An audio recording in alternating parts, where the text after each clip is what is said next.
Good evening, everyone. My name is Sohit Mathur, and welcome to Mathur classes. So today I'm going to tell you about types of accounts.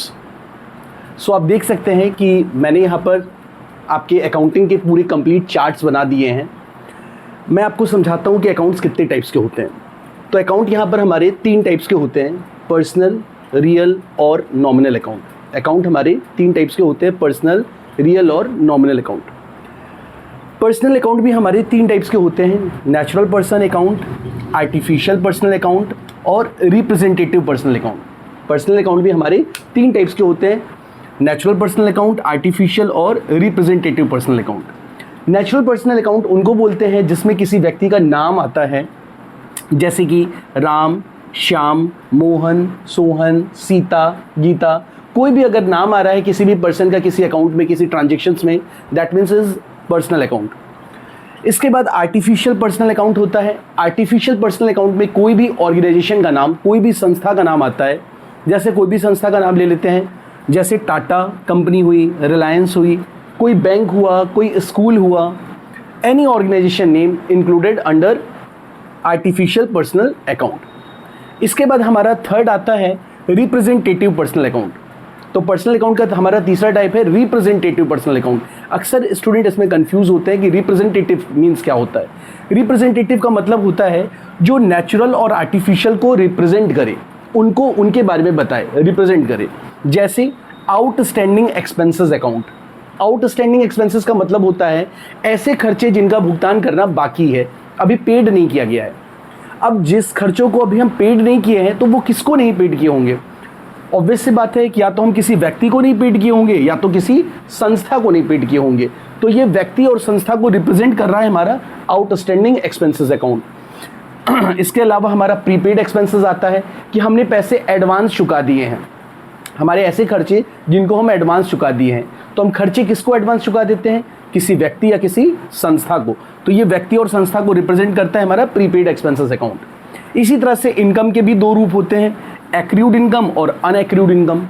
Accrued income का मतलब होता है मिलना बाकी है, ऐसे income जो अभी मिले नहीं है, मिलना बाकी है. तो मिलना बाकी है तो किससे मिलना बाकी होगा? किसी व्यक्ति से या किसी संस्था से. एक्रूड इनकम है. और अनएक्रूड इनकम का मतलब होता है एडवांस मिल गया है, तो वो एडवांस किससे मिला होगा? वो भी कोई व्यक्ति या कोई संस्था दिया होगा.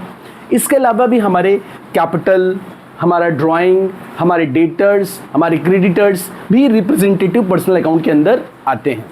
जगह की कमी के कारण मैं यहाँ पे नहीं लिख पाया हूँ, ठीक है. तो capital, drawing, debtors and creditors is also included under representative personal account. अब नेक्स्ट हम लोग चलते हैं रियल अकाउंट में. तो रियल अकाउंट भी हमारे 2 टाइप्स के होते हैं: टेंजिबल रियल अकाउंट और intangible real account.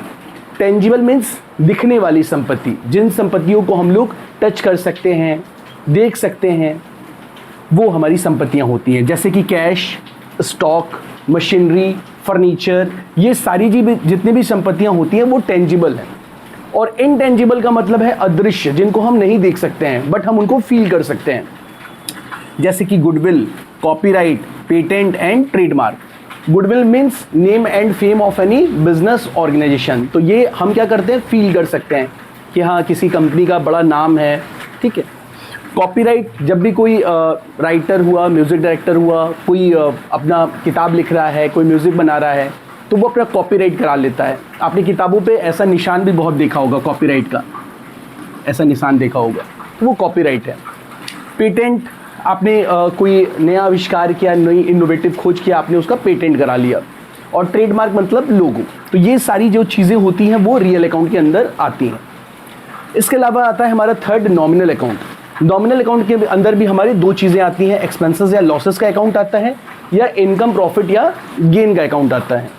Expenses losses के अंदर हमारे जैसे कि हमने रेंट पेड किया, सैलरी पेड किया, परचेज किया, बेड डेब्ट्स हुआ, loss on sale of fixed assets हो गया, जितने भी खर्चे हैं हमारे, loss by fire, loss by theft, वो सारे खर्चे, सारे लॉसेस हमारे एक्सपेंस और लॉसेस यानी नॉमिनल अकाउंट के अंदर आएंगे. एक्सपेंस लॉसेस के अलावा हमारे पास इनकम, प्रॉफिट और गेन भी नॉमिनल अकाउंट के अंदर आता है. फॉर एग्जांपल जैसे rent received, commission received, sales हमने किया, बेड डेब्ट्स हमको रिकवर्ड हो गया, profit on sale of fixed assets, ये सारे भी हमारे नॉमिनल अकाउंट के अंदर आते हैं इनकम प्रॉफिट एंड गेन में। अब सबके रूल्स होते हैं, तो रूल्स किस तरह से हैं? पर्सनल अकाउंट का हमारा रूल है debit the receiver credit the giver, यानी पाने वाले को डेबिट किया जाता है और देने वाले को क्रेडिट किया जाता है, debit the receiver and credit the giver.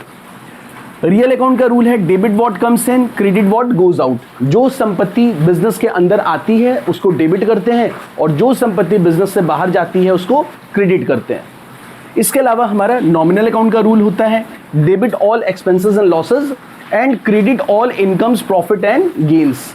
अगर जो भी हमारे खर्चे हैं, जो भी हमारे एक्सपेंसेस हो रहे हैं, जो भी हमारी लॉसेज हो रही हैं, उन सबको डेबिट किया जाएगा, जो भी हमारे इनकम होंगे, प्रॉफिट होंगे, गेन होंगे, उनको हम लोग क्रेडिट करेंगे।